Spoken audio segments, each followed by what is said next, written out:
too would like to uh, nominate Joyanne Rusha from District B as chairman of the OSS committee. I've enjoyed getting to know her, not only in her capacity as an RTD director, but really truly as a friend. She will bring experience to the OSS while allowing the discussion of fresh ideas to the complex issues that we face on this committee. So I nominate her as well. Perfect. Thank you very much, Director Chandler. I now see Director Pagliari's hand in the queue. Yes, thank you, Chair Bouquet. I'd like to say a few brief words in support of Director Rusha. I believe Director Rusha has shown themselves to be passionate about RTD and has committed themselves to be a facilitator and see each of us as equal members of the committee. They are full of good ideas and reminders to follow decorum, and I look forward to working with them, learning from them, and collaborating as a group to let each of our areas of expertise shine. Thank you. Perfect. Thank you very much, Director, for the words. I see Director Nicholson's hand.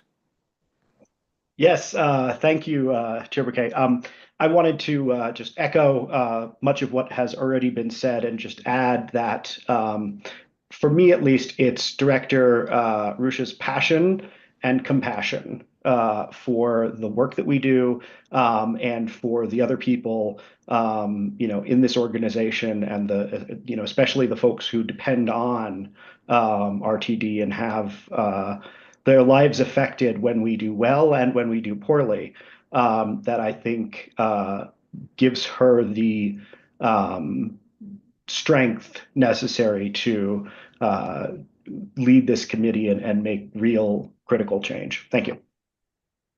Thank you very much, Director Nicholson. At this time, are there any other nominees for chair of the committee? I'm seeing no other hands. I do want to respect the process we have done with the other standing committees, and that is Director Rusha. Do you have any words? I would be very embarrassed if I made an ugly cry face. That was very touching, and um, thank you. Thank you. It's a privilege to serve. Chairs serve committees, not the other way around. And I'm really excited and honored. So thank you. Thank you very much, Director Rusha.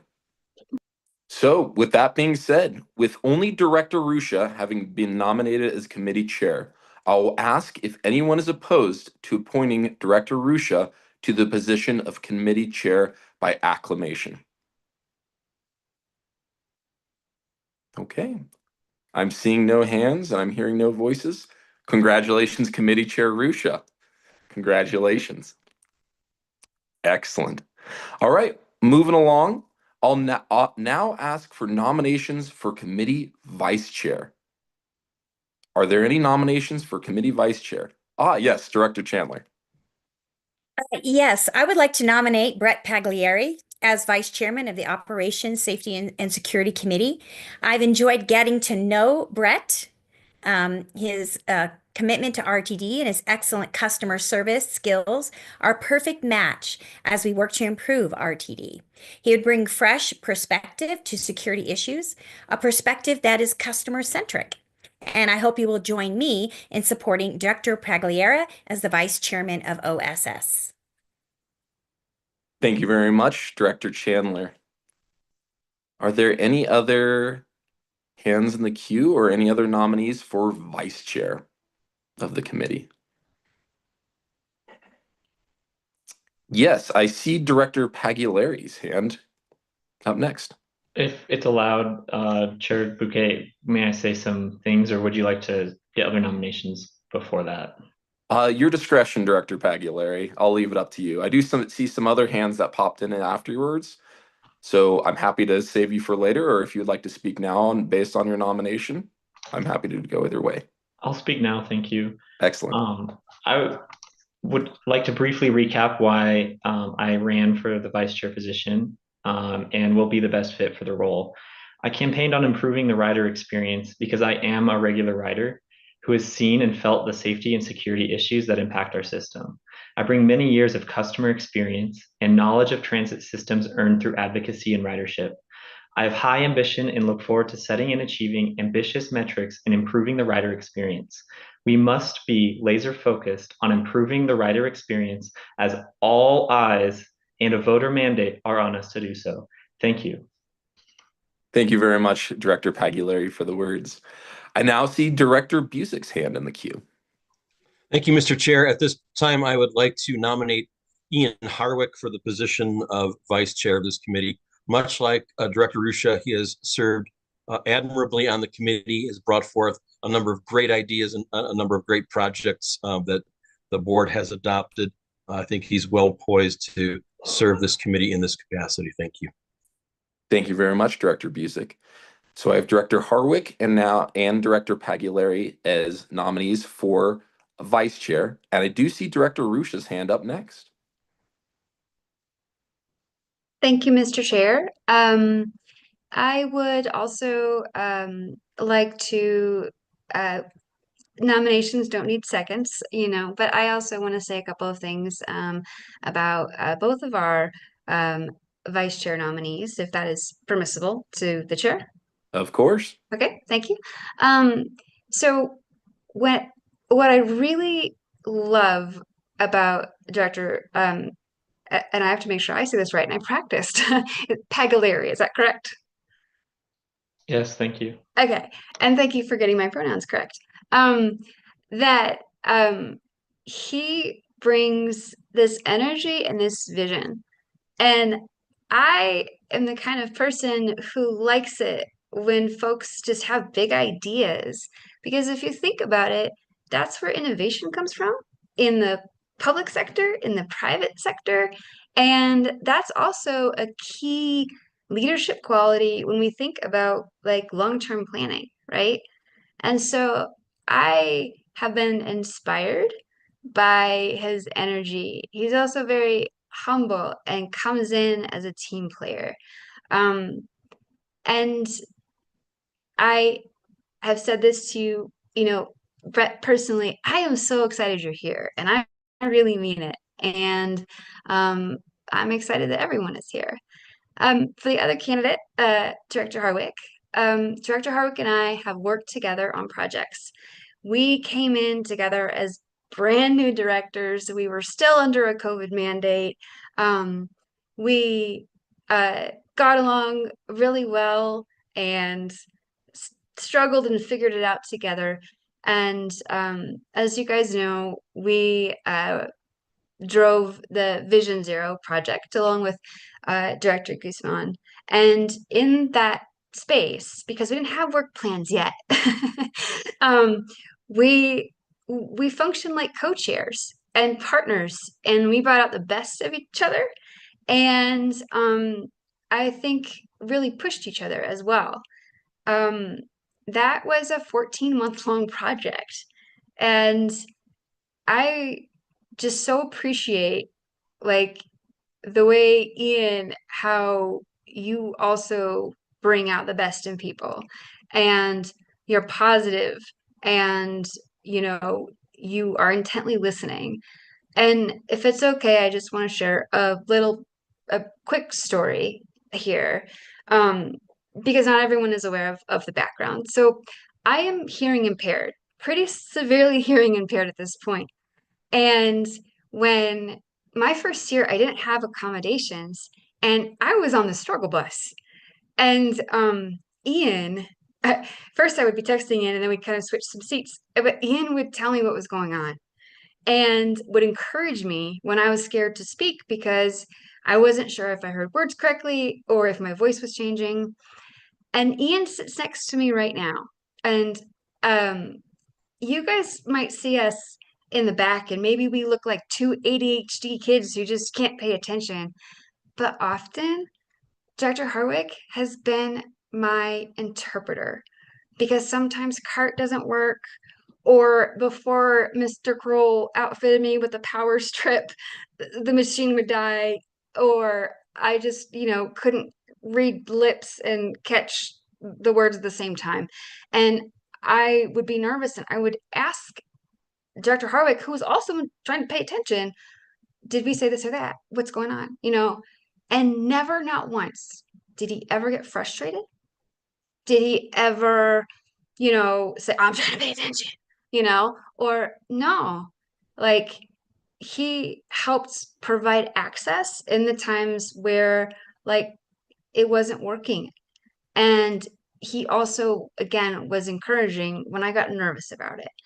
And that is, that's a friend. That's a friend, just like Kathleen, is a friend. And if you don't know Kathleen, you don't know your friend yet. And I I don't want to, get too babbly, but I really genuinely um love like every person who is part of this committee. And I'm honored that you have chosen me to help lead. And I would be honored to work with either candidate for vice chair. I did also recruit Ian for this role weeks ago because I wasn't sure if I could do it without him for some of the reasons I just outlined. And he is a person of honor, a person of his word, as is Brett. And I just wanted to express that, whatever happens the next few minutes, it's not about being anti anything, right? We're all on the same team. And everybody here has a seat at the table. We've got a lot to do, and we cannot do it if we're not functioning like an actual team. So, with that, before Busick calls the question, I'll yield and we'll go ahead and take a vote. Thank you. Well, before we do take a vote, thank you for your words, Director Rusha. I do see Director Banker's hand is up. Director Banker? Yes, thank you for recognizing me. I just, first of all, I think you do have two really good candidates, and they both bring some wonderful skill sets to the committee. I am speaking to encourage you to support Director Pagliari. I have been so impressed with his enthusiasm, his knowledge, his work ethic, how quickly he picks things up. He is a very positive person that can help lighten the load, I think, of many of the staffers and the board. And he gets right to the crux of an issue, which I like. He speaks directly to it. He volunteers. He loves trains so much. He actually volunteers for the ski train that's going up to Winter Park, which I was impressed with, to take up so much of his time volunteering for something that is going to be helpful for ridership across Colorado with regard to train ridership. And I do believe he has the passion and the skill set to take us forward. I know we've had a couple of conversations about how can we increase ridership, which I think is something that all of us are concerned with. And he's got a lot of really good ideas. So I would just like to go ahead and even though I'm not on your committee, I just believe that Director Pagliari would be a superb choice for you. So thank you. Thank you very much, Director Banker, for joining us tonight and saying some words. I do see Director Nicholson's hand raised. Director Harwick, since you were nominated as well, Director Pagliari did get a chance to speak on his own behalf. I am curious if you would like to speak prior to Director Nicholson, or would you like to speak afterwards? Or not speak at all, sir? I'm happy to let Director Nicholson go first. Perfect. Director Nicholson, you're recognized. Thank you, Chair Bouquet. I just wanted to say briefly that I deeply appreciate the service of both of these candidates, both the work that the work that Director Harwick has done on the board over the last 2 years and his commitment, as well as the work that I have seen from my very good friend Director Pagliari and his commitment to these issues. Brett, as we all know, is young. He is the youngest member of the board. In fact, I believe he's the youngest member of the RTD board ever, or near close to it. Sorry, Julian. But that ambition and drive to fix this transit system for both people his age and for folks who are much older, I think is something that we should take seriously. I have seen Brett show up over and over and over again in his calm, measured, thoughtful manner. He is humble to a fault, sometimes I would say. And I think one thing we've seen across multiple committee memberships through the previous committees has been a sense of balance and complementary skill sets, bringing a greater effectiveness to each of the committees on executive, on finance, on performance. And so I think, one thing that Brett brings here, I think would be some of that balance. I think he could be a real asset and an opportunity, someone who can learn, so that we're prepared going forward to have individuals who are, ready to lead in the years to come. So I'd strongly encourage you all to support Director Pagliari. I think he would be a phenomenal vice chair. Thank you very much, Director Nicholson. And Director Harwick, I'll have you speak after Director Whitmore, unless you want to go ahead. But I recognize Director Whitmore. Thank you, Mr. Chair. Good evening, everyone. This process is political and it's difficult in the personal side of things. I just want to say I've had several conversations, including this afternoon, with Director Pagliari, and he's a fine individual with a ton to offer, already has, and I am going to enjoy watching in my next 2 years his development, because he is starting far ahead of a person like I did 7 years ago with his knowledge, and I acknowledge that. I would just say, for everybody that has ran and not been successful for a leadership position, hang in there. There's plenty to do. We all know what's coming, and we have a mandate from within, a mandate from the outside to continue to improve this organization, and certainly Brett's going to be a person that will be a great contributor to that situation. But I will be supporting Director Harwick for Vice Chair. Director Harwick has been a grand contributor to OS&S during my time in leadership as a vice chair and as chair last year. Thinks outside the box, offers a cheerful smile and a great laugh when things are tough, and I value that a lot. And so with that, I just wanted to second the nomination for Director Harwick, and to Director Pagliari. We will be needing every ounce of your creativity and energy over the next 3.10 years, I guess. So with that, I'll yield the floor back to the chair. Thank you, sir. Thank you very much, Director Whitmore, for the words. Are there any other comments from directors before I turn it over to Director Harwick?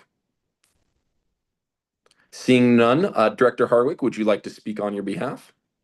I would. I just want to first say thank you to everyone that's supporting me. When I ran for the RTD board, I really set out that I wanted to build bridges, and that's something that I continue to do daily and want to do if I'm elected as vice chair. And Brett and I have had two phone calls very recently, and I have nothing but respect for him and am so excited to have him on here. I told him yesterday that, there's a lot of things that I believe about Denver and the metro area, and he mirrors them like a crazy amount. And so I love having a brother that shares that and wants to go out and advocate for those same things and fight together. And so for me, like, if I win, that's great. If Brett wins, congratulations. But I'm excited to be on this committee with you all. I know how much you all care about this, how much you all care about the RTD, and it's just a pleasure to be here and pleasure to be with all of you. And no matter which way the cards fall, the dice fall, I'm proud to be with you all, and proud to Brett, to be building a friendship with you, even though right now we're against each other. Thank you very much, Director Harwick. Prior to me going forward, I did want to just say, just applaud this committee for just how kind of words were said about either candidate. I appreciate that. I appreciate us as 15 directors that obviously there's elections, obviously there are disagreements, but I just want to say a giant thank you to all for the kind words for, in this case, both candidates. So thank you very much. So with Director Pagliari and Director Harwick having been nominated as committee vice chairs, and the opportunities provided to the candidates and their supporters to make their respective cases, I will now proceed to call on each committee member in alphabetical order for their vote. As I call your name, please state the name of the nominee who you support. Director Busick. Harwick. Director Chandler. Pagliari. Director Harwick. Harwick. Director Nicholson. Pagliari. Director Pagliari. Pagliari. Director Ruscia. Harwick. And Director Whitmore. Director Harwick. Excellent. Thank you very much, committee members. Just tallied it up. I do have 3 votes for Pagliari and 4 votes for Harwick. With that being said, the majority votes going to Director Harwick. You are now the committee vice chair. Congratulations. Excellent. Well, congratulations. Congratulations. Thank you again, committee members, for voting. Thank you for all those who stepped up to run for these leadership positions. I cannot thank you guys enough for the kind words for one another. I really greatly appreciate that, and that really shows the character of this board. With that being said, my duties are all complete. I'll now ask the newly elected committee chair, Ruscia, to take over for the rest of the meeting. The night is yours, Director. Thank you, Mr. Chair. And I'm actually going to use my chair's privilege to make an announcement for the good of the order, and then we will proceed to public comment if we have any. So as noted before, during the election, I did state that I did ask Director Harwick to run for vice chair. And I also express, we talked about how we worked together and the things that we'd accomplished. And as we got closer and closer to this day, we started talking about so what happens if we're both successful? And we realized, it was known, but we said, we are going to co-lead. We have a co-leadership model. That's what really worked for us with Vision Zero, and that's what works with us on our projects. And so while we're not changing the bylaws here, we do have a chair and we have a vice chair. Director Harwick and Director Ruscia would actually like to co-chair this committee. And for the sake of efficiency, you may just address us as Chair Ruscia or Chair Harwick. We know our names, and I just eliminated a syllable. I see a couple of is that, I'm not sure, Mr. Kroll, if your hand was up first, but I see our chair's hand is up. No, absolutely, Director Rusha. I was actually just going to call on Mr. Kroll, but I see his hands up. Thank you. Director Rusha, if I may. Absolutely. Thank you. Yeah, I think the operative word that you said earlier is that there's no change to the bylaws here. The bylaws clearly distinguish between the role of the chair and the vice chair. While there are many items in practice where the partnership comes to fruition and can yield benefits to the board through way of harmony or collaboration, it is like Highlander, there can be only one chair and only one vice chair, and the chair is empowered with certain abilities that the vice chair does not have, and that will not be changing. Most notably, that the chair has the capacity to place something on the agenda, which is a not insignificant power to exercise. So just with that clarification, I think all words around co-leading this committee are nice sentiments to have. But the staff will communicate and work effectively with Director Rusha in her capacity as chair.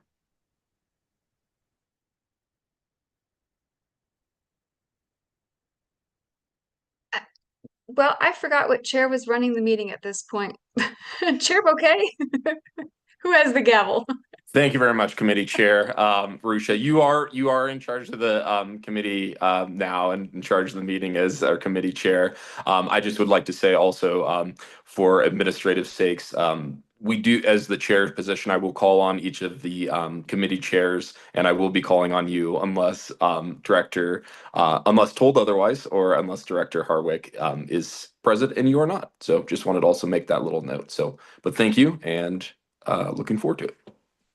Thanks. So I will just make a few quick notes in case folks have questions. So like again, we still have bylaws, and yes, the chair of a committee does have certain privileges, including adding something to the agenda, or even removing something from the work plan. And when I spoke with everybody, one-to-one, I really emphasized like team over title and the desire just to build consensus. And when my co-chair Harwick and I were discussing, we have so much work to do. How are we going to, divide the duties? We just sort of, again, realized that, yes, we still have a chair, we still have a vice chair. We're not changing bylaws, but this is how we work really well together. And so to that end, if anybody tries to split the parent, it's not going to work. It's been tried before. But we have so much to do. And to be honest, well, if you took a look at the homework for tonight, that's just the starting point.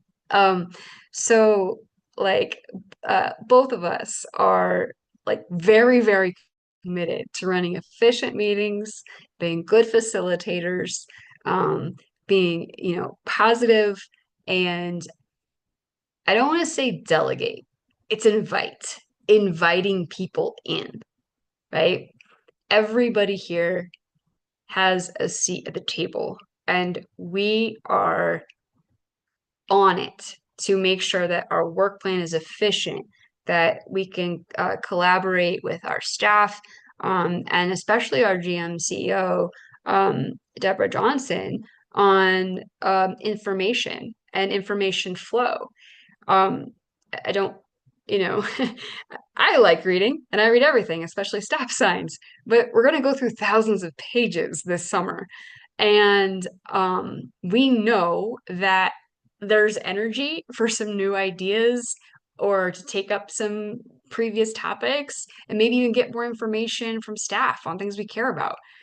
We can only do that if we make space.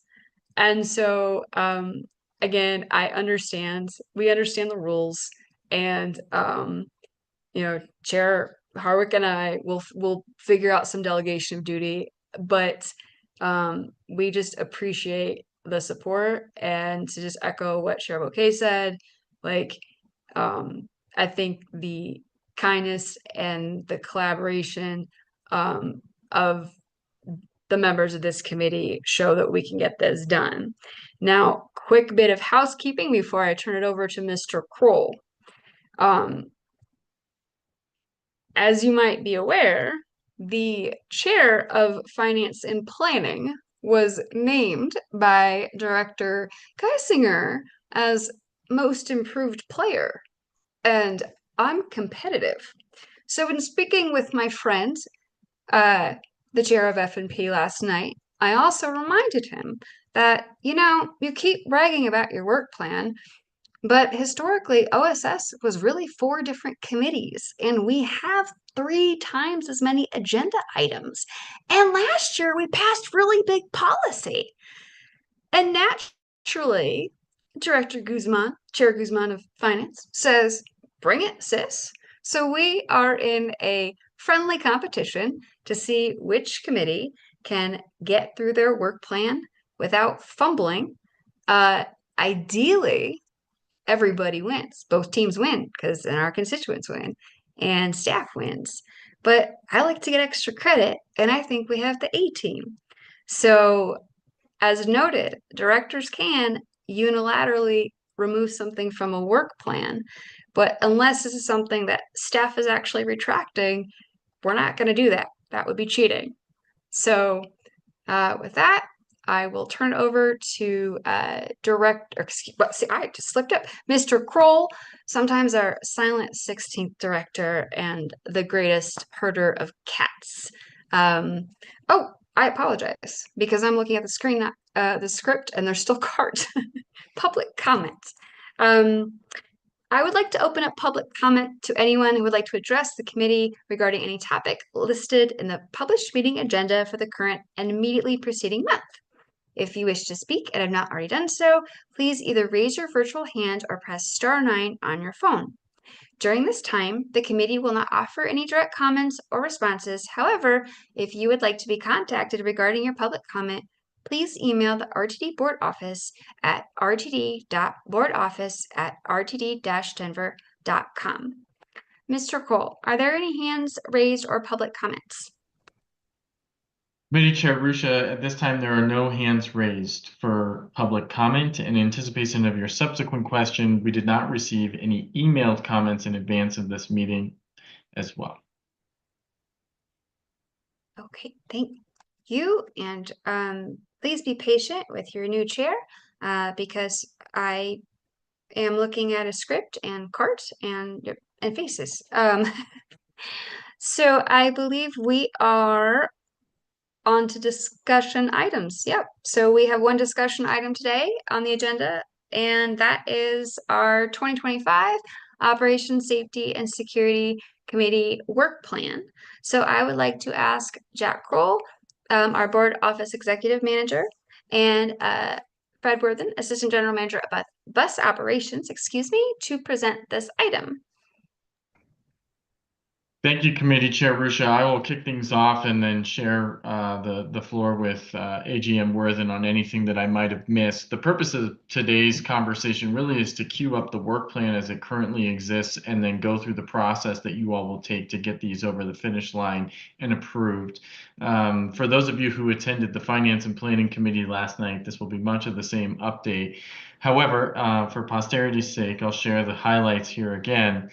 The work plan development began in earnest in December with collaboration between staff and the board office on the items that staff has awareness on and insights into that will be coming forward to the board throughout the next 12 to 13 months. Every work plan that is approved by the committees actually goes through the first 2 months of the next year. This is to account for the fact that sometimes there's some lag in getting these approved, and you all are required to approve them no later than March, though you could approve them in February if you all are ready. The steps that will be taken now that we have a foundation from staff, which has populated the work plan that you all see in the packet, is we will solicit directors' input, both here in this committee meeting, and then subsequently via a form that the board office has prepared. We anticipate sending that out to the board tomorrow. We're waiting on additional feedback from our colleagues here at 1660 Blake, just so that we're all on the same page, and we'll share that form with you all along with some additional resources. 2 key resources will join with that form that solicits your ideas and objectives for your policy goals here with the board in 2025. Those resources being, we're going to have a matrix that outlines the different ways in which you or paths with which directors may pursue policy objectives. And then we're also going to share out a timeline for board packet production and materials. And I want to really stress this second piece for your awareness. The timeline for production and submission of board packet materials really needs to be followed and adhered to by not only staff here, but also board members that want to bring items forward. It's vitally important that we meet our publication deadlines so that we can ensure public transparency into the board's actions. And this document will provide you all insights into how to make sure that your items are meeting those deadlines so that the board office has enough time to prepare those and get those published in advance of your meetings.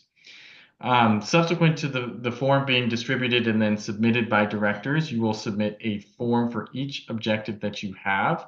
That information will be provided to the chair and vice chair of each of the standing committees, as well as the appropriate staff supporting those committees. And there will be a meeting between the chair and vice chair of each of the standing committees and the staff supporting those committees to further discuss the work plans. After which the board will then discuss the current state of the work plans at your retreat in February. This will then hopefully get the work plans into a very complete state, and you all would have the option to approve the work plan at your February meeting, or if more discussion is warranted, you would then be able to discuss it further at your February meeting and then approve the item in March. And with that, I just want to note too, even with the items that have come from staff that have populated this work plan to date, there is a significant opportunity or significant possibility that as work progresses, the timing of certain items may change. And of course, the committee will and the committee's leadership will be kept apprised of any changing to timing from items coming forward for your review.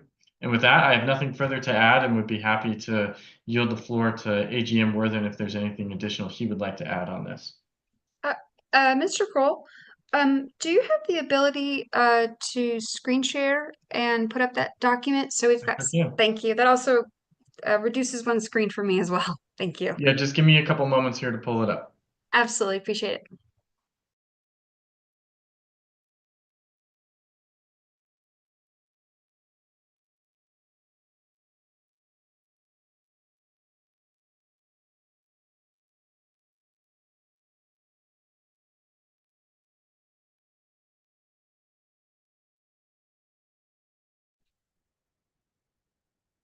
While Mr. Kroll does that, Committee Chair Arusha, may I be recognized?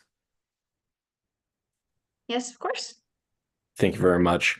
I just wanted to make a huge plug. I did this during finance and planning yesterday. Please, once those forms come out, please make sure you fill in what you believe should be some desired items for the work plan. In all honesty, last year, we kind of were in real time when it came down to our retreat with directors coming with ideas. And I believe that this form will be much more efficient when it comes down to one, solidifying what items you guys as committee members truly believe are going to be the most beneficial to adding to your work plan. So please make sure that you fill out that form prior to the retreat. That will greatly help out your committee chairs, Director Arusha and Director Harwick, who will facilitate the conversation most likely during the retreat and coming forward with ideas. Again, this is the teacher inside of me who's saying, have some plans, have it ready. The more feedback that you guys can give to those forms, the better the conversation will be. So I just wanted to plug that real quick. So thank you very much, Committee Chair. Thank you. And as a former chair, former teacher, heard and noted. So I think my screen is still on the okay, we're back. I think are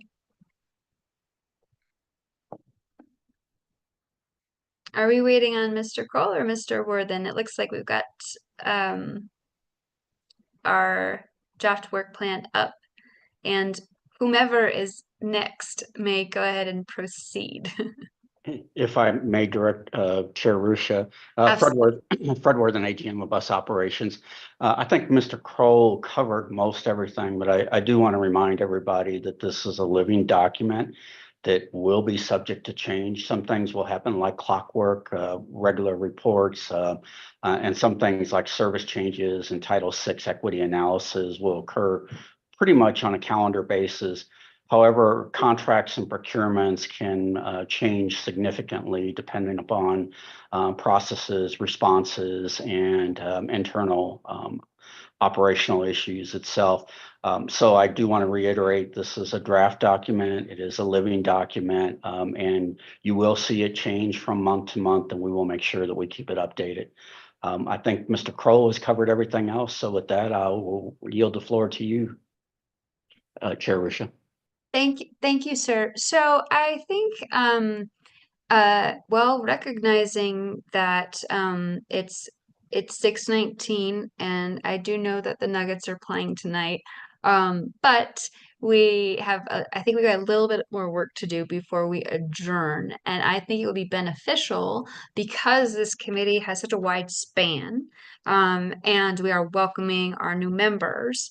And I don't mind if it's you, Mr. Worthen, or if it's you, Mr. Kroll, to just walk us through what we have, and because not everyone is familiar with the cadence, and I see a couple of new items on here that might prompt a couple of questions just for clarification so that we understand what staff has prepared for us. And I'll just leave it between you two, whoever wants to take it away. Mr. Kroll, would you like me to do this, or would you prefer to do it? Since I pulled most of this together, I'm happy to run through it. And since I've got the screen share, that might make it less clunky. But please feel free to fill in the gaps, AGM Worthen, as I might miss some things. So this again is staff's current best understanding of the flow of items. And as Mr. Worthen alluded to earlier, there are certain things contained in this document that are regular business of the board, most notably the board's obligations to review and approve recommended service changes 3 times annually. And so skipping ahead to the month of February here, you'll actually see that this is a pretty common refrain within the document, where you have the May 2025 service change recommendations coming forward. As you all are aware, there's been some conversations around paratransit at RTD and potential program modifications to that. Staff is very much still in the depths of collecting feedback and input on that. The customer's bill of rights. This is a bit of a mistake here on my part. Not rider's bill of rights, but customer's bill of rights is a carryover from last year's work plan. And so I'm not going to go into depth about all of these items, but you can see, February is slated, if all of these items remain on the agenda for that month, to be very busy. You can see, skipping ahead to March, you have a smattering of various action items related to the May 2025 service change, a potential procurement related to the East Mestra hoist. And then I just want to note here, well, again, the timing may shift on this. with large items per the board's operating guidelines, it's expected that these items come first as a discussion and then as an action item. And then specifically as it relates to any director-initiated policy objectives that you all wish to pursue, I highly recommend a two-step approach, if not more, whereby you are bringing items forward as a discussion item first, and then subsequently returning with an action item. That way you're not catching anyone off guard. You're allowing people to process the information, ask follow-up questions, refine your proposed idea, and then bring it forward as an action item. There is a regular obligation by RTD to review its Title VI program, and so that is slated to come forward.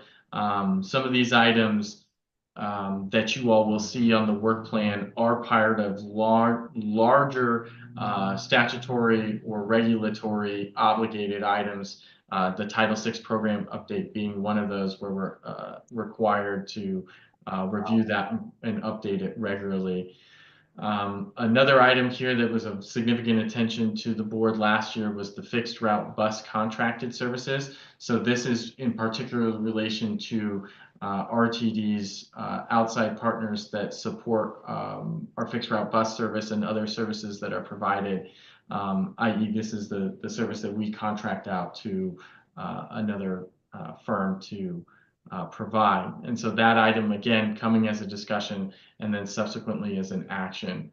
I think really what we're seeing here throughout the rest of the year here are a lot of procurements and contract related items that do not fall or are of a particular nature that they don't fall within the GM and CEO's delegation of authority. And so some of these items you'll see on the work plan are coming both as a discussion and then as an action. Some are just coming as an action item, such as the East Metro hoist. That's really predominantly due to, relative materiality of those procurements.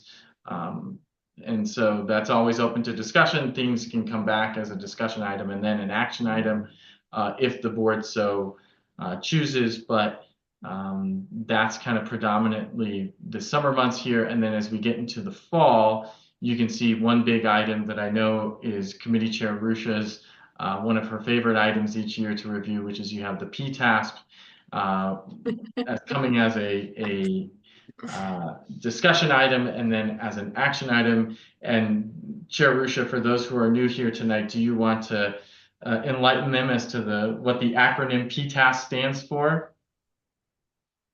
Public Transportation Agency Safety Plan. Did I get that right? Okay. Right. And it's about 400 pages. And I think Director Nicholson suggested that he was going to try to run it through ChatGPT, but I don't think that works. However, we will also get the summed version as well. And it actually is one of my favorite meetings. That wasn't a lie. And I see that GM and CEO Johnson had her hand raised earlier, but maybe it came down. I don't know if there was anything you wanted to add here before I just quickly wrap up the contents here. Thank you very much, Mr. Cole. No, I was just going to speak more specifically for the Public Transportation Agency Safety Plan, but Director Ruscha touched upon it, so there's no need at this juncture. Thank you. Great. And then as you can see, again, here at the end of the year, you have your January service changes. So there's rarely a month that goes by where you're not looking and planning at the service change or looking at or discussing service being delivered or planned to be delivered by the agency. And I think that speaks to the complexity and the nuances that go into planning service at the agency. One thing that I do want to highlight here is the semi-annual PD update. This was actually a request from Director Busick during the development of last year's work plan. And that item, I believe it also comes earlier in the year during the summer, is a good example of something that directors raised, they wanted to see, they worked with staff, they afforded staff enough time to prepare for, and then those have now become a regular part of the cadence and content of your meetings. And then I'll just wrap up here. In January and February of next year, you'll see that these items are listed. This is customary for the board to take action on the election of the committee chair and vice chair and then discuss its work plan. Why call specific attention to January and February of next year? Because I want to make sure that you all are aware that your work plans do continue into the subsequent year. And as you all assess your objectives for the year, I think it's really important that you take into account when and how you can accomplish these items.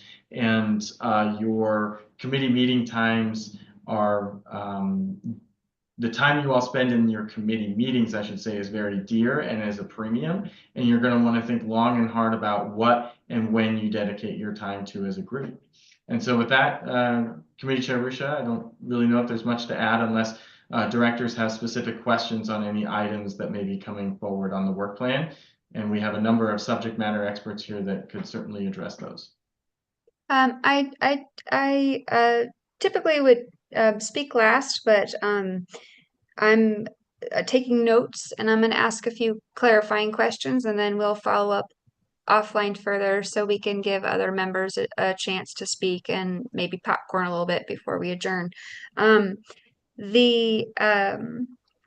For our Title VI update, are we talking about we're not talking about like the yearly update we give to the FTA. We are talking about potential policy update. Is there anyone that could address that just for clarification? Madam Chair, if I may. Yes.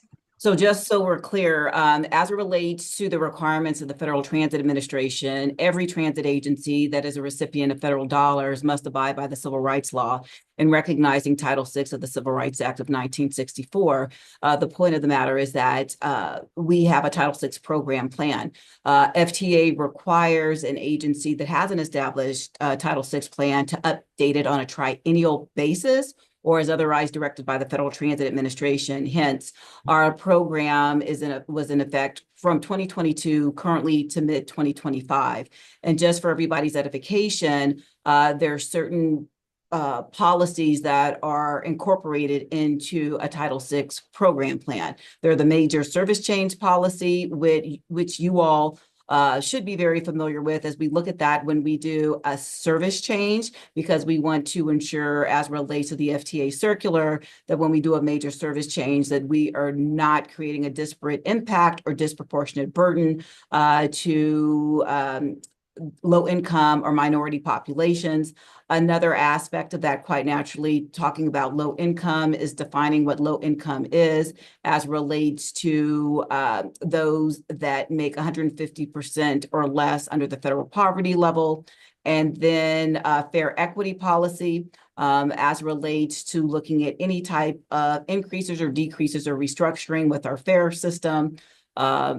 Or fare structure, I should say. And then while this isn't a requirement of the FTA pursuant to its circular, in our last program update in 2022, after garnering feedback from the general public, RTD does include a key activities centers assessment because we want to ensure that RTD's equity analysis process to further clarify whether there is a major service change may disproportionately impact minority or low income customers. And members of the board may recall when we put forward our last service change, we were looking at key activity centers and talking about the ability for those within our service network to be able to access, i.e., higher institutions of learning, grocery stores or grocers, I qualify it as, not grocery stores, but grocers, and medical facilities and things of the like. So we're currently in the process of garnering feedback. We disseminated a call for public comments via several different channels, including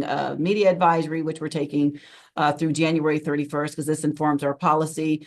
Basically, we restructure that, bring it to you all, because prior to submittal to the Federal Transit Administration, we have to have the board review and consider it, and then we submit it going forward. And then the FTA basically lets us know if they approve our program. And in managing expectations, it does take the federal government some time to do that, especially with the changing of administrations, because it took us nearly 18 months to get the previous one approved. So hope that addresses your question. I know I gave a lot of detail, but there'll be supplemental onboardings for those that are newer to the agency, or the board, I should say, as well as staff, where we can do a deeper dive into what is required relative to any type of Title VI program. Thank you very much, GM, CEO Johnson. That was an excellent summary, and I am familiar, with our Title VI program, our current policies, and I do know that we have a triennial, and I just wanted to make sure, and also in case there were other directors who, had questions as to what we, might be looking at, that we were talking about a potential policy revision, but and that outreach and not the annual update. And I also just wanted to note for directors who are interested, all of our Title VI documents are posted on our website, including like our reports, and you can go back previous years. But you're also welcome to reach out to staff, and I'm hoping that part of training for our new teammates is completed by the time we get to that. So I trust the board office is tracking against our work plans as well. And then I just had another comment. Vision Zero. We are expecting an update from our general manager and CEO no later than July 31st, I believe. And I don't think I saw it on the work plan unless it's maybe at the bottom as a TBD, because we don't know if it's coming June or July. But just wanted to flag that has not dropped off the calendar. It just might not have. This is a draft document. And on the customer bill of rights, I just wanted to flag that's something that the previous committee voted unanimously to add to the agenda, or excuse me, the work plan. We could elect to remove it. I have a sense that given our committee makeup and what I've heard the feedback is that we would like to keep it. But that would be an example of an item that might benefit from a small work group. And so if there are any directors who are interested in working on the customer bill of rights with staff, please just shoot me a ping via email and copy Mr. Kroll, because again, we've got a big table and a lot to do, and I would love just a welcome opportunity for folks who have the energy and the passion, if they would like to work on this. I don't need to own it, and I trust as a committee we'll do a great job, and we'll be able to get something to the full board that everyone can be very proud of. And I apologize, I'm going a little bit out of order, but I didn't have a pre-meeting, and then some of this was a little bit new for me on when this was released on Friday. I just wanted to note just a couple of things. It's probably been said in training, but I want to emphasize that the work plan does not change the fact that 3 directors, and it doesn't even have to be directors from the same committee, actually, can add an agenda item. It has to go to the proper committee of reference, but you can bring something forth, right? And I just wanted to note that. So if there is, say, in July, 3 directors who have want to bring something forth that falls under the purview of this committee, we are obligated to add it to the agenda. And we will make space for it. However, the more heads up, the better, as Mr. Kroll noted, and also like staff, myself, other directors, we're all here to help. And we will do everything we can to make space. But with or without the work plan, it does not change the 3 director rule in our bylaws. So I just wanted to emphasize that in case that because I'm not sure how this had previously been communicated. And then we do have until March to pass this. What I would like to do, as noted, is that we get a strong head start, and please share your like what you would like to see on this work plan, and fill out those documents as soon as you can. And if you think of something, you know, a few days later, it's okay to add a PS, right? The important thing is getting it in early, just so that staff has time to process and that chairs can process as well. To that end, I'm just going to give a couple of examples of what requests could look like. And I think Mr. Kroll went over a few, but I have them on my list here. So for example, if you see that we already know we're getting an update, like for example, from our police department, and you're interested in a certain type of data or something about a program, like that is perfectly acceptable. You know, either officially through the work plan or because you know it's coming, you know, to reach out, you know, to myself, or to Chair Harwick. Again, we'll delegate some duties because we're going to be successful if we divide and conquer, not divide each other, but some of the work, and say, you know, hey, can you add this, and then give staff that lead time. And if it's not something, you know, that can be done, then, you know, we'll try to, at that presentation, we'll try to, you know, work it in, or maybe it's a memo, right? But just as you're looking at this and you see some things that, or maybe you see, oh, I see contracts. Well, I know that in order for me to feel comfortable voting on them, this is the kind of information that I would like to have. Please just communicate that. And that helps us facilitate, because part of that facilitation is getting the committee members what they need and recognizing that everyone here is democratically elected, you know, with a mandate, and our bosses, you know, we have like 200 to 220,000 of them, right? So while you're looking at this work plan and thinking of things you might want to add, also take a look at what's already on here and think, what do I need to be successful and to feel confident when I vote, so we can give staff as much lead time as possible. And with that, I would also just wanted to offer, and I think this is maybe a follow-up, so I can work with the board office on this.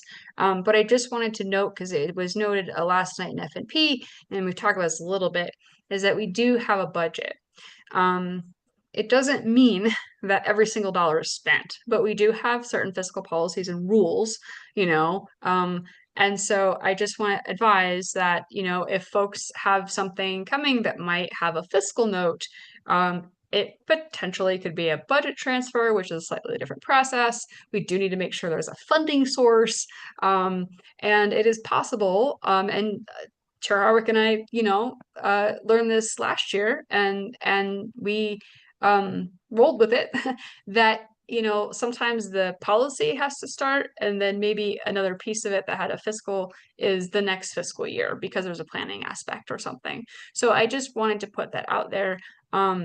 And as you're thinking about things, keep that in the back of your mind. But of course, staff is here to help and answer any questions about like fiscal policy or budget matters. And some of it's also related to local budget law as well. But with that, I'm actually probably the most I talk this year.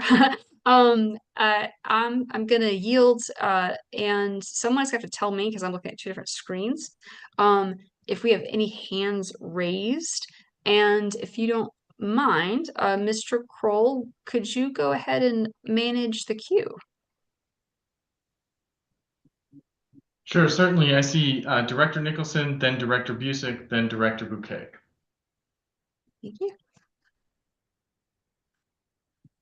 Oh, I'm sorry. So yeah, traditionally the chair recognizes the person, and I am also reading the smaller captions. So can you just, Mr. Kroll, who is first in line? Yeah, just as I stated it there, Director Nicholson, then Director Busick, then Director Bouquet. Okay, thank you. And I appreciate that you did state it, but I didn't. Thank you for being gracious and restating it. So Director Nicholson, you are recognized. And we'll try to keep comments or questions to say 90 seconds if we can, 2 minutes max, so that we can give everyone else time to speak. So, Director Nicholson. Yeah, no, I appreciate that, Chair Rusha. By the way, do you prefer Madam Chair or mixed chair, or because I know when in the legislature we've had non-binary individuals who were chairs of committees, so I wanted to get that down first, and then I'll ask my question. Thank you. I appreciate that. So actually, just chair is fine.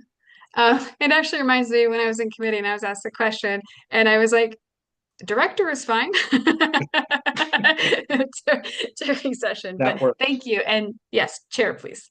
All right, Chair. I ran on a pretty strong agenda of transparency in government. It's super important to me. And one of the things that came up as a part of that was contracts. And I noticed on this agenda, on this work plan, not agenda, on this work plan, we have a number of contracts that are going to come before the committee in the months and years to come, in the months to come. At least for me, I have a hard time voting to approve a contract unless I can read that contract in full. And I have a hard time doing that unless I can read that contract, let's say a week before I actually have to vote on it, because some of them are a couple hundred pages long. I'm wondering if, and this has been a point of contention in the past, which is why I'm asking the question, can you commit to us as members of the committee not to agendize a contract without making sure that we're provided with that contract at least a week before we have to vote on it? So I'm processing everything you said, and you might recall in my first few months I elected to not vote for a contract for the same reason, and then I often did not. So I'm not going to sidestep the question, but I need to do is talk with council to see how we could effectuate a better process, because we do have privilege, but we also have procurement rules. And to that end, so all our contracts are also up for bid online, and it is pretty standard. So almost everything in the final contract is going to be published. There will be some conforming pieces perhaps that are not, and it is likely covered in a memo or a staff question. So I commit to making this absolutely as transparent as possible and giving everyone time. And I will also need to work with staff to make sure we're doing it in a way that is also compliant with our procurement rules. So I hope that answers your question. So it is yes to the extent that we can, and I also appreciate you bringing that up. I'll also just add, when I was looking at this, I thought to myself, maybe we could just, because some things are new and some of us just joined the team, in our next draft be very specific if it is a contract. I know, because I remember our budgets, like what some of these are, and when we approve those dollars, but it might not be as obvious to folks who just were not in the meetings for the last couple of years. So maybe just like a notation too from staff, or even color coded, but just that this is a budgetary item, it's a fiscal item, would also be helpful. But thank you for bringing that up, Director Nicholson. And I do like to read the whole contract, or as much of the contract I'm allowed to, before I vote. So I'm with you on that concept. Who is next in the queue? Mr. Kroll. And thanks for being gracious, because it's going to take me a little bit of a learning curve to manage multiple screens with a hearing impairment. So you just tell me who's next. Director Busick. Thank you. Thank you, Chair. Am I recognized? Yes, Director Busick. Thank you, Chair. And as you know, Chair, I hold in high regard brevity and precision of speech, so I will keep my comments brief and precise. Couple things I see on the work plan, well, I don't see on the work plan that I would like to see more of. Because the second S in our title is security, we've only got 3 items for the whole year that have to deal with the security part of this committee. I'd like to see more involvement from our PD with regard to what's going on there. And in particular, I'd like to see the update, at least the first one, brought up earlier if possible, to get us up to speed. After that, I will be submitting comments to you, Madam Chair, through the appropriate process, and that's all I have. Thank you. Thank you. And who was next in the queue, Yep. Mr. Cole? Next we have Chair Bouquet, and Thank then Director Nicholson likewise has his hand raised again. Okay, that's okay. We will go ahead in that order, and we will try to mimic Director Buzik's gift of brevity, which I'm still working on. I just also want to note that I typically have a cart screen and I can see a much bigger screen of what just happened, but because I'm also looking at a document, I'm looking at the Zoom screen. I don't want anyone to think I'm not paying attention. It's that your eyes can only look at one thing at a time. So thank you for being patient, and we'll just work on that moving forward and how we, you know, everyone's accommodated. So,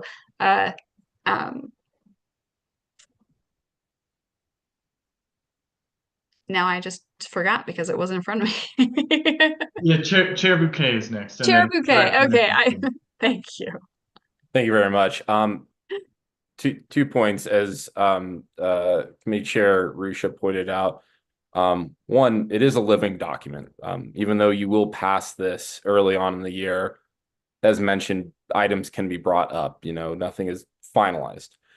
With that being said, Committee Chair Guzman pointed out, I believe, during FNP or maybe another committee, a big part of this is going to be prioritizing what is important for 2025 and bringing forward, because again, there's a lot of energy, a lot of ideas ultimately, and again, use the form. I'm going to keep pushing that as much as I can. But use that form, and of course, talk to your chairs regarding it. A big part of this is going to be prioritizing. Again, you know, many comments have been brought up about, you know, security.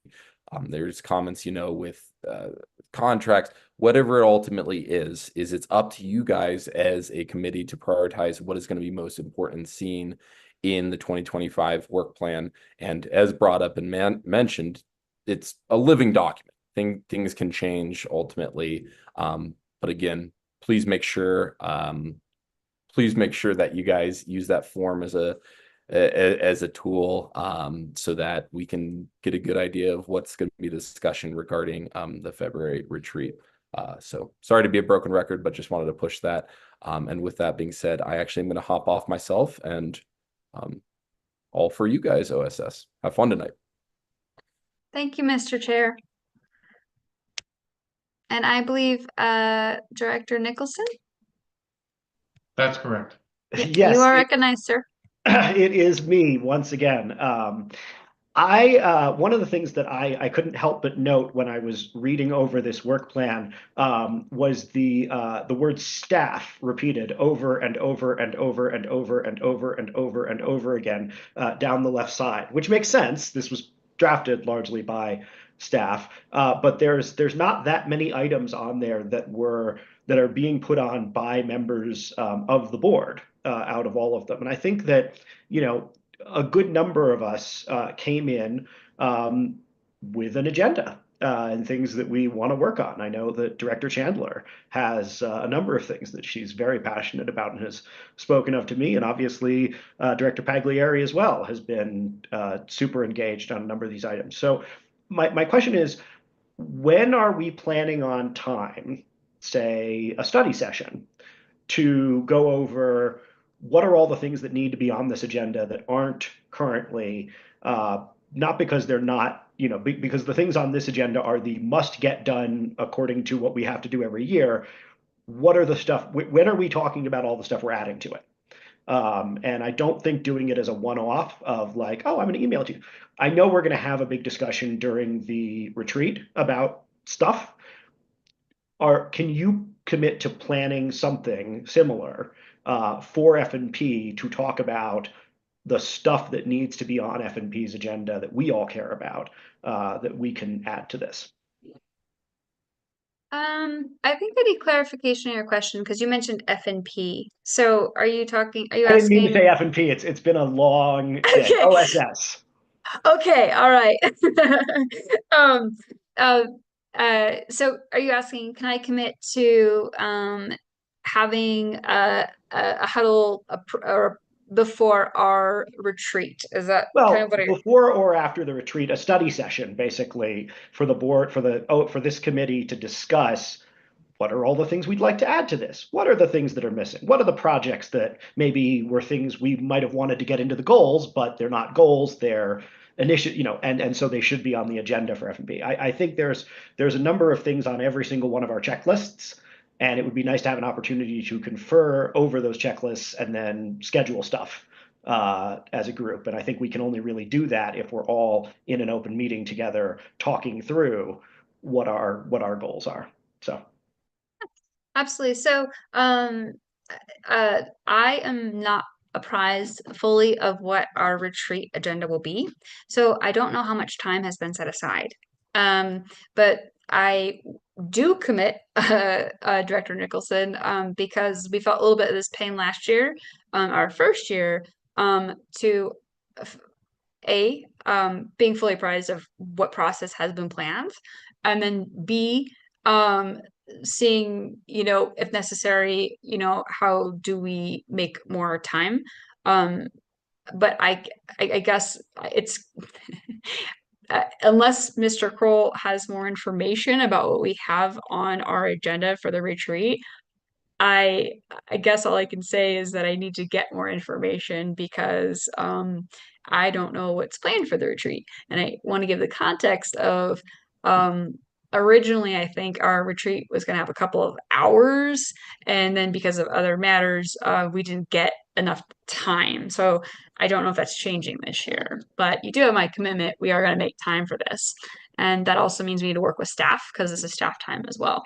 We'll figure it out one way or another. Appreciate it. Yeah, absolutely. Do we have anyone else in the Yes, queue? Director Whitmore. Director Whitmore, you are recognized. Sure, if I may go ahead. First of all, Mr. Kroll had his hand up in regard to that. You're okay, Jack? All right. Not to sound parochial over last year's leadership of this committee, I just want to remind everybody that this tool is all of about 11 months old, maybe 10 months. So it's not been something that's been utilized and deemed as broken. So let's please remember this was brought forward by the board last year or a few months ahead of 2024 as a very important tool to do as much of what we can as referenced notably by Director Nicholson and so on and so forth. So please just let's think good thoughts. Let's look at opportunities to share and move forward. So just a reminder, this is not a 10-year-old broken process. This is about a 10-month experimental process, and it is definitely a living document, as Chair Bouquet said, meaning that it is subject to tweaks and changes and amendments and additions and deletions and so on. Fold, spindle, and mutilate as well, I guess we could say, so to use an old office term. Thank you for your time, Chair. Thank you, sir. And that did not all come off as parochial. And I actually want to just again note, if I have not already, give credit to Mr. Kroll for bringing this concept to us. Even though this is still in its infancy, it was immensely helpful last year. And I was actually just thinking, hey, even just in our agenda, like it's just pretty standard. If we just note the approximate time something is going to take, that also helps us too. And maybe we can add that to the work plan. So I think, you know, and I also know on the staff thing, some of the things that say, you know, placed on agenda by staff or board, there are some things that were board requested, or member requested, but staff is, it's, you know, either becoming part of a cadence.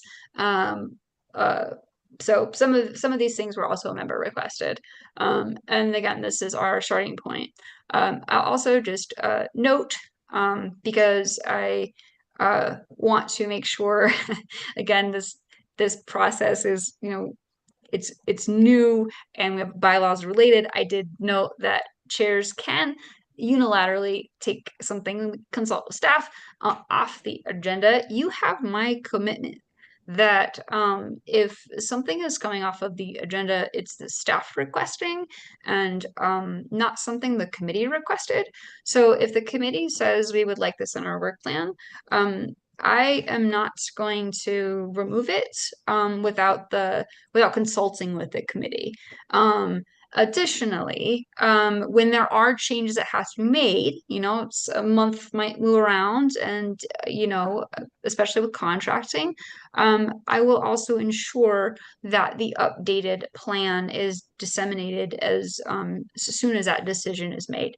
And sometimes it's just a scheduling thing. So with that, do we have anyone else with their hands raised? Yes, Director Chandler. Director Chandler, you are recognized, my friend. Well, thank you very much. I appreciate that. I just wanted to echo that as a newer member to this committee and obviously to the RTD board in general, it would be helpful to have a study session. So if that is something that we can work into some kind of an agenda, most, city councils and so forth, they have those kinds of study sessions so that we can talk about things that may or may not be a germane, and also put that obviously on the agenda. It could be something that is maybe just needs to be slid around, but it would be helpful to have those kinds of study sessions. And I do appreciate the echoing of Director Whitmore and Director Bouquet that it is a living document. This is very, very helpful, especially to the newer members. So again, I appreciate it. But I do think that having a study session would also help this process. So thank you. Thank you. And Director Chandler, just to clarify, so when you say, so would you, is the request I'm hearing is, can we have a study session just on the work plan, like a specific meeting on the work plan? Or are you are you also commenting that sometimes, you know, topics might come up and then we have a study session on that and that can be added to the work plan? Because I want to make sure that this gets the time, and I will also need to confer with the chair of the board to see what he has planned, like I noted with the retreat. So I just want to clarify or get clarification if you meant A, B, or both. Yes, Chair, I appreciate that. I think both. I think there needs to be study sessions on the work flow as for the entire year, because I think that's something that's very important, especially since as a newer person, I don't understand the timing of it all. And when things are due, et cetera. But I also think if there is a very specific subject, especially on some of the schedule changes that are very complex, I think it would be really helpful if we had a little bit more ability to kind of work through that before we had more of an agenda item, something that I could, think about so that I have that knowledge. So when we do have an open discussion in a public meeting, I'm a little bit more thoughtful in my preparation. So I think it's a both. Understood, absolutely. And what I will do is I will confer with staff and again check to see what has already been planned. But you do have my commitment that we will work it out and make the time. I also need to confer again with our chair, and bylaws. Typically when study sessions are coming like through just one committee, then there's dialogue with chair because we only have so many staff and stuff. So you have my commitment that I will have a much better answer for you when I have the information. But we are going to get this time. We'll make it happen. And with that, I know that Mr. Kroll, you also had some things to attend to this evening. If you need to head out, I think we could handle the next couple of minutes. But do we have any other hands in the queue? And again, next meeting, I'll have 2 screens and a printed document. So I appreciate everyone helping me out as I read the transcript. And Yes, Director Ruscia, I just wanted to respond quickly to Director Chandler's request and notion that she be more aware, or that the new directors be more aware of certain items as they come forward to the board. And we have a very robust training schedule and plan for all of that. And so as we have further conversations on this, I think we need to consult whether additional study sessions are warranted, or if some of these topics will be covered in the previously planned training sessions. And I do see Director Nicholson's hand is also raised. okay, Director Nicholson, you are recognized, and we'll try to keep this, just looking at the time, 2 minutes or less, please. I will do my very best. I wanted to echo what Director Chandler said. I actually think a regular study session would be very helpful, even if that's only 30 minutes before the actual meeting, so that we can have discussions about things that are not on the agenda, and get briefings, whatever, and have sort of an open conversation. I've seen city councils do a regular study session as well when you're dealing with technical items, and I think we're going to be dealing with a lot of technical items. And I may have a certain level of familiarity. Director Pagliari may have a certain level of familiarity for other things. And I think that the opportunity to really get up to speed and bite in on the stuff that we're going to be dealing with, not to say that F&P doesn't deal with complicated things, but I don't know a socket wrench from a sanding belt. Okay, I kind of do, but like that, we're dealing with stuff like that. And so I'm okay personally, and I'm willing to bet that a couple of other directors are as well, with us taking a little bit of extra time to make sure we really understand what we're voting on before we vote on it. The voters put us in these chairs in part because they've been dissatisfied with the level of oversight that they've seen by RTD over the operations of RTD. This is the operations committee. We have a job. We are being trusted by our constituents to demonstrate that we are doing that level of oversight. So super important to me. I think it's going to be super important to others. I hope it is, and would love to work with you to make sure we have the necessary time to really dig in. And I know you care about this stuff too.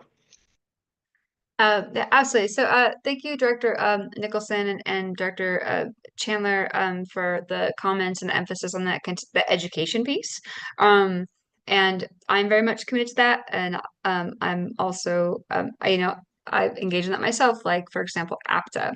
I am not dodging a question, but I actually, and I just realized that there just might be miscommunication here.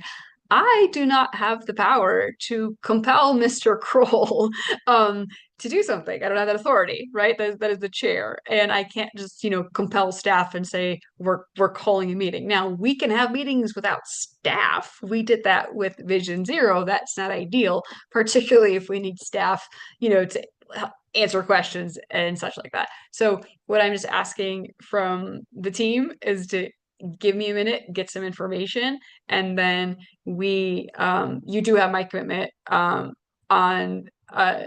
these concepts that you're bringing up, but I need to go figure out what the process will be like. Does that kind of make sense? So I'm not dodging. It's just more of a process thing, and this is, it's our first meeting of the year, so we have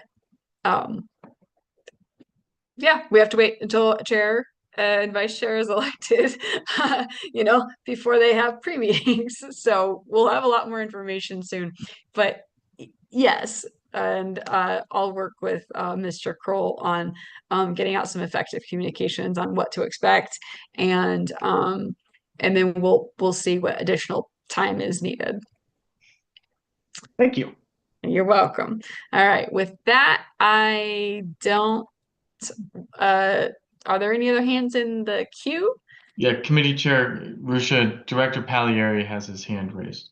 Okay, thank you. And again, thank you for helping me manage the screens tonight. Director Pagliari, you are recognized. Thank you, Chair. I'll keep it brief. I just wanted to second what Director Chandler said, that I think a study session would be wise. And I also anticipate using the new process and adding quite a few good ideas to the agenda. And I think it would be a best use of time if we were able to discuss some of the ideas that will be brought forth. Thank you.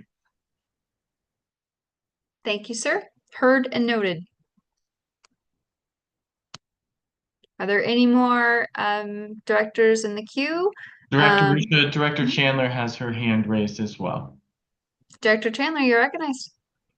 Sorry, one last comment. I just want to say, Chair, that it is more than fair what you're saying, that you need time. We are just saying that we are recognized that this is a living document and that you need time in order to set that up. And it is also fair that we have the staff involved in this, as well as making sure that we are not violating any sunshine laws or any of that. We want to make sure that there is adequate time for all kinds of comments. So I just want to give you grace that it is fair what we're all saying, as well as that you're hearing our side of the need for some kind of, pre-meeting so that we can all understand what we're voting on and to have good, robust discussion. That's what this is all about, right? Collaboration and ideas that will make this a better committee, but also ultimately better for RTD in general. So thank you. Thank you for your comments, and thank you also for your grace. Mr. Kroll can attest this morning I had some of my own anxiety because I knew we would have questions, and I felt like the teacher who walked in without a lesson plan. I used to be a former teacher. So you have my commitment, and let me just go find some information and we will 100% work this out. Is there anyone else in the queue? No. Okay. All right.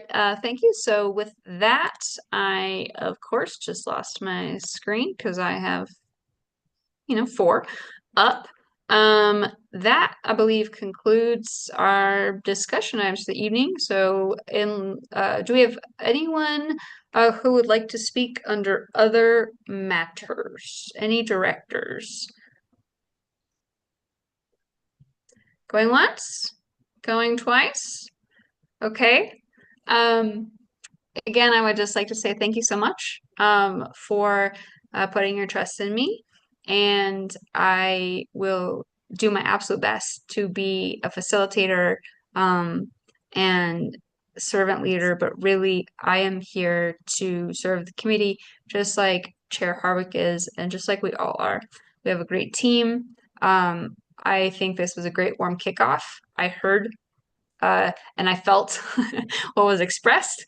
And I will endeavor to get back to you as soon as practicable when I have the information. But yes, we will make time. And so with that, Busick, move to adjourn. I knew it. And Second. Whitmore. It doesn't even need a second, but yes, we are adjourned at 7:10 p.m.